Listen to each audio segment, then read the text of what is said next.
Yo, what's up? This your boy Derek Branch of Strike7Sports.com. Today's video, I just want to talk about a recent article that was published by CBS Sports.com. Their college football page where they talk about what goes on in college football, where they post all the rankings and game previews and team previews and predictions, all those type of subjects. And today, recently they put out their annual high rankings, high seat rankings for the head coaches for this upcoming season. They did it last year, and one of the coaches that has been placed on this list, he was on it last year as well, was Memphis Tigers football head coach Ryan Silverfield. So they got it broken down into different categories of hot seat. You got the won't be fired, win or be fired, start improving now. Pressure is mounting. All good for now. Safe and secure, and zero untouchable. So right now, it's for the 2023 hot seat now, Neville. Um, Ryan Silverfield has been placed in the hot seat, but it's getting warmer. Right here, he's in the three. He's a category three rating, which stands for pressure is mounting. So they got 16 coaches. CBS Sports, the writer of this article, got 16 coaches placed in this category right now. Number three rating. Pressure is mounting. Sea getting warmer. So Silverfield falls in that category. So based on the writer they have for him, gonna go ahead and read it and just expand upon it real quick. This conclusion is based half on Silverfield 6-10 in the AAC since 2020 and half on circumstances. Cincinnati, Houston, and UCF grabbed the brass ring in the Big 12 for whatever reasons. Memphis has been left out in realignment despite just desperately wanting to be a part of the Big 12. The Tigers need to cause this national stir in the suddenly wide open AAC. The pressure is on to take over the league with the big boys gone. Silverfield is a good coach who just had an added burden heaped on him. Get the Tigers good enough to be attractive to a bigger, better conference. 2022 rating, that was his other rating. Only his rating was a one, which was safe and secure. So he went from safe and secure to a number three, pressure is modern, which has 16 coaches in it right now. 16 coaches. So man, look, I'm not surprised by this um placement of Silverfield on this list. He was on this list last year. And for me, you know, there's a lot of questions that Ryan Silverfield has to answer this year. As head coach of the Memphis Tigers. He let go of his wide receivers coach. He got a new wide receivers coach, new offensive line coach, new special teams coach. All three of those areas in the past is where Memphis does a lot of their work, a lot of their damage as a football team, a lot of their production comes from the running back with the big explosive plays, wide receiver with the big explosive plays. Special teams, a lot of things used to happen on special teams for the Memphis Tigers. I've seen it up close and personal, covering games there at the Liberty Bowl during that 2019 year where you kick it off to a Memphis wide receiver or point it to a Memphis wide receiver. The chances were high that they were going to take it to the house. And that would just flip the game right there or just increase the chances of Memphis winning that game, that particular game. And we've seen the steadily drops and the drop off and what Memphis has really been good at, man, with Silverfield. And last year it I, just covering the team, being credentialed, cover the team, man. I saw it firsthand. Blowing leads at home when you clearly have Houston on the ropes. You know, you had East Carolina on the ropes. You had UCF on the ropes for a certain extent until certain decisions were made. You made certain decisions to allow UCF to gain momentum, win the game.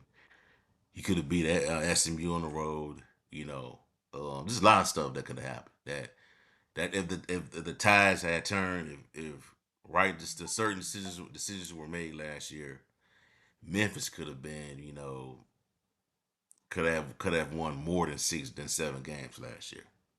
You know, and they have finished the year with the regular season with a 6-6 record back to back. And a lot of people, a lot of fans, a lot of alumni, a lot of boosters want to continue to build. They would like to see this program continue where they left off when they were on top of the world in regards to the G5 land as being the top G5 program in the country. They're going to the Cotton Bowl, playing a New Year's Six Bowl, winning conference titles, competing for conference titles. That's where Memphis was at prior to 2020. From 2020 to last season, it's just been kind of like 7-6, 6-6. Now 2020, I commend Silverfield for what he did. You could say that, and you could say that that was um, Mike Norvell's players, but given the circumstances with dealing with the pandemic and games being I think postponed or canceled, you had good players, key players opting out. He won 8 games that year and won a bowl game. He's won a bowl game. Well, 2021 because of the Omicron breakout and all that other stuff. They went to a bowl but couldn't play it because of the outbreaks of the opposing team, Hawaii. But he has gotten his team bowl eligible in each year that he's been a head coach. But they want to see more than that. Even the Lars Veach, hope I'm pronouncing his name right, the athletic director, he wants to see more than that. He's yeah, I think y'all read it already. Have read the letter that he put out to the fan base about just going to a bowl game. This is not enough. It's winning conference titles. It's getting to the New Year's Six. What I'm saying? Competing for conference titles, to get back into that name of relevancy in that realm of being a top program in a group of five. You know what I'm saying? And it just, I think, I'm not putting up my record prediction yet, but I think the Tigers are in good shape this year. They're in good shape to be a really good football team in 2023. I like the changes that made. I like the wide receiver coach that they brought in, Larry Smith, offensive line coach. I like his resume. I think they're going in the right direction. They got pick up, made some nice additions in the transfer portal, and the schedule is. I won't say it's super easy, but there's some games on that schedule that they should win. You know what I'm saying? SMU at home. You got Tulane at home. Boise State, that's at home.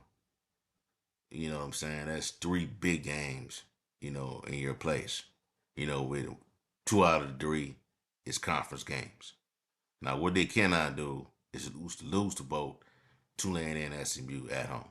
Because that may just, that's a chance that possibly put them out of contention for the A's of playing in the AAC title game. You know what I'm saying? But I think, man, if he could get to 8 wins, 8 to 10 wins this year, I'm thinking he's safe. Even if he gets just to 8 wins this year, I think he's safe. He just can't finish the season at 6-6 again. 6-6, 7-6 again. You cannot do that, man. And he has to do a better job of winning on the road. Because his road record has just been terrible, man. Just been bad, you know. So I'm not surprised by seeing Rod Silverfield's name on this list. And it may have been a separate video I want to talk about the record and is that going to even have a factor? That's not is that record their record going to factor into them getting to the Big 12? in the foreseeable future. That's going to even mean anything. I'll talk about that in a separate video. But I like the Tigers' chances this year on the Silverfield. I think he'll be back next season. I think they'll win more than 7 games. I'll just put it that way. They have a better football team. They'll be better prepared for Tulane. That game has swung either way, with since I've been covering it, since I've been paying attention to it. That game, the home team has always won that game. Even in the matchups with SMU when I was there in 2019, when college game day was on the scene. Memphis won that game. When it went to 2020, when it went to SMU, it was a close game, but SMU ended up winning. Following season, Memphis won it. Then last year, close game, SMU won it at home at their spot. So it's just a matter of can they just grab some momentum and just you know get past those things those hurdles that have caused them games in the past. I just think it's just been about decision making, man. Decision making by the coach, certain decisions made by him, and execution on the field. So hopefully, man, they have a good season, bro. But I'm not surprised by seeing him on this list, and I think the Tigers will be better this season. So that's how I see it. All right, so I have for y'all for right now, man. Give me a like, comment, subscribe to the channel. Let me know how you feel. How you feel about Ryan Field Silverfield being on the hot seat in this recent list put out by CBS Sports. Also check out strike7sports.com for latest content on the NFL, the NBA, Memphis Tigers football and basketball content, along with the Grizzlies. I have some more written articles coming out this week on Memphis football, so be on the lookout for that as well. Also, still tracking the DeAndre Williams situation. So have a blessed day. Peace. I'm out.